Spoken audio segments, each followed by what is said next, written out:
que tu acha da SAF? O que você achou da SAF que comprou o Vasco? A gente viu que foi um pouco diferente das outras, pelo menos em relação a percentual, eu não sei de valores, porque o Vasco foram 70% do clube, né? Exato, 70%. E nos outros foram 90%, não foi isso? O 90, Botafogo 90%. Porque tem por lei, né? Só pode ser comercializado até 90%. O clube associativo tem que se manter com 10%. Então os outros clubes já foram direto ao limite da lei. E no Vasco o Vasco teve uma negociação de comercializar 70% e o clube continuar com 30%, né?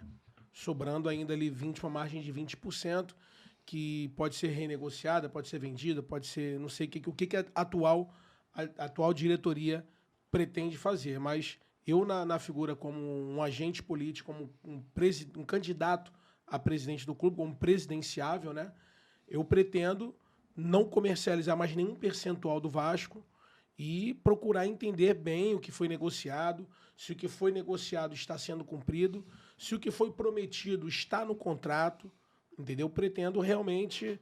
Eu entendo conceitualmente que a SAF, a partir do momento que nós tivemos um mecanismo de SAF liberado para o Brasil, né, em 2020, se eu não me engano, em dezembro de 2020, a partir do momento que nós tivemos o mecanismo da SAF liberado para o Brasil, né, isso é realmente um mecanismo saudável para o mercado, quando você abre a possibilidade de uma injeção de capital voluntária, com certo valor elevado, e que você possa começar a fazer o clube pagar suas dívidas, começar a caminhar de uma forma saudável financeiramente.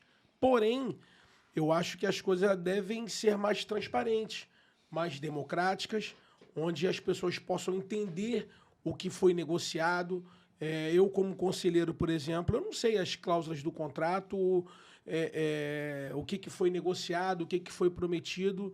Então, é aquela velho exemplo que eu dou para as pessoas. Né? Você, de repente, você quer vender sua casa, mas você assina um contrato de compra e venda da sua casa sem você ler o contrato? Não. Você assina um cheque em branco? Não. Isso não passou pelo conselho? Não passou pelo conselho. Eu não pude ler o contrato. Eu sou um conselheiro do clube. Ah, você quer vender sua casa. Você quer vender. Mas você assina um contrato sem ler? Você quer comprar um carro. Você quer comprar. Mas você assina um cheque sem ler? Não, tá maluco. Então, por que eu tenho que vender o clube sem ler? Por que eu tenho que votar a favor sem ler? Ele tinha esse direito, como presidente do clube, ele tinha esse direito? Olha, inclusive eu fui para a justiça, né? Até algumas pessoas covardemente tentam imputar a mim que o aporte da SAF não aconteceu em setembro, dentro da primeira janela, por uma ação que eu consegui dentro da LERJ para poder que o contrato fosse mostrado ao sócio. Só que as pessoas não falam a verdade, não é nada disso. Está no contrato que o aporte pode ser até setembro. Eles esticaram até o final por livre e espontânea vontade deles. E eles imputam a mim, não, porque foi aquela ação da LERJ. Não teve ação da LERJ coisa nenhuma. Isso é só mais uma falácia, mais uma narrativa mentirosa que as pessoas no Vasco tentam criar. Então, a medida da LERJ, a decisão da LERJ fazer aquela ação pública, aquela ACP, né, para que o contrato fosse mostrado ao vascaíno, não teve problema nenhum para que o aporte não tivesse acontecido. Então tá lá, pode ser em até setembro. Então ele poderia ter colocado em junho, julho, quando ele quisesse. Eles esticaram até o final porque foi de vontade deles. Entendeu? Então, eu quero que fique bem claro. Não sou contra o mecanismo SAF. Eu acho que é algo realmente bom para o futebol brasileiro, é bom para o Vasco, só que as coisas devem ser mais claras, mais transparentes. É isso que eu penso. E eu pretendo, durante esse processo eleitoral no clube, vencer esta eleição para que a gente possa entender esse contrato, tentar renegociar o que não é bom para o clube, porque eu entendo que as pessoas que hoje lá estão, que fizeram esse contrato há um ano atrás, não têm essa legitimidade para renegociar algo que eles fizeram há pouco mais de um ano atrás. Entendi.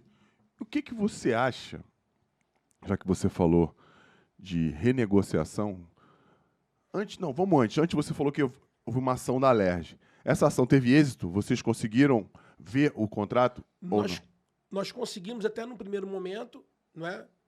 Em primeira instância, depois subiu para a segunda instância, o desembargador ele deu provimento, né? Ele seguiu com a nossa... para que nós tivéssemos acesso ao contrato. O direito de ver o né? contrato. Mas aí ele, de um dia para o outro, na sexta-feira, na segunda-feira, ele pediu para rever o processo e disse que não poderia mais ver o contrato. E com isso foi-se aprovado a SAF, sem que os sócios, sem que os conselheiros tivessem acesso. Só alguns 15 conselheiros, né, que foram pré-selecionados para ler o contrato. Inclusive, dentre os 15 conselheiros, tem um que é candidato atualmente, né, que ele deveria ter lido o contrato, e nós descobrimos posteriormente que ele não leu o contrato. Dentre um que atualmente é candidato, estava nesse grupo que deveria ter lido o contrato, não leu o contrato de SAF, e falava na época, não, porque o contrato é maravilhoso, é o melhor contrato do mundo, é para ser aprovado. Agora, recentemente, eu estava lendo uma entrevista dele, ele disse que o contrato tem que ser renegociado. Eu falei, pô, peraí, como é que ele quer renegociar o contrato que ele não leu, que ele disse que leu, que era bom, que era para ser aprovado? Então, é uma troca assim, de informações imprecisas, absurdas, né?